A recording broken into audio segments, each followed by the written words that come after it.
Hello mga mima kong mahal, nakabalik na ako, nakapag-grocery na ako for today's video. At eto nga, so habang nagbabasa ako ng mga post reshares tsaka mga comments dito sa trending ko na post na to, ito yung merong nag-comment sa story ko.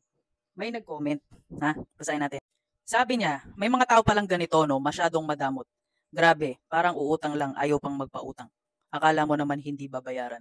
So ito nga yung sinasabi niyang post na yun. Ito, yung mangungutang lang, kala mo hindi babayaran. Hindi ko alam kung yung comment na yun ba ay seryoso o joke o sarcasm. Pero just to respond dun sa comment.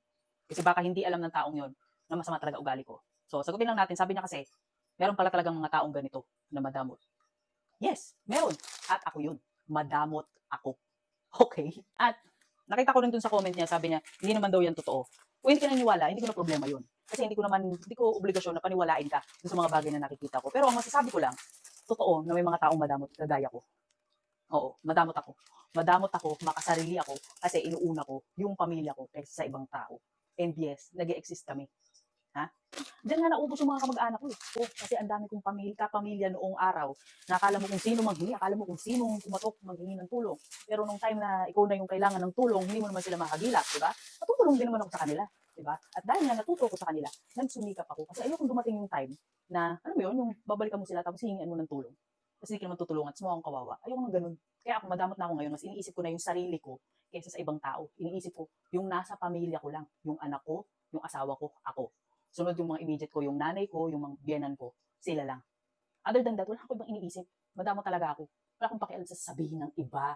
Kahit sabihin nila na masama ang ugali ko. Ang importante sa akin, nagtatrabaho ako ng maayos at hindi ko pinapakialaman ng ibang tao kung paano sila kumita ng pera.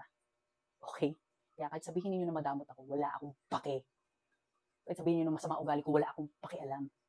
Okay? As long as hindi nagagaling sa inyo yung pera ko, wala akong pakialam sa inyo. Diba? And yes, ang mga tao talaga, nag-i-exist yung mga ganyan, yung mga taong na magagamot. Kasi sila yung mga natuto na eh. Natuto na sila sa mga taong nagdamot din sa kanila. At saka alam nyo ba, hindi lang naman yan nangyayari sa mga kapamilya, sa mga kamag-anak. Nangyayari din yan sa mga kaibigan. Diba? Ito yung mga kaibigan na akala mo tutulungan ka, pero hindi mo alam may mga kapalit pala. Tapos ito rin yung mga kaibigan na kasama mo sa inuman, kasama mo sa galaan, kasama mo sa mga kung saan-saan. Diba? Ang lakas pang magpalibre sa'yo. Ha? Ito yung mga kaibigan na sigarilyo lang po tayo iaasa pa sa'yo, yung alak iaasa pa sa'yo. Pero asan sila ngayon? Hindi mo makausap, di ba? Hindi lang yun sa mga kamag-anak nangyayari.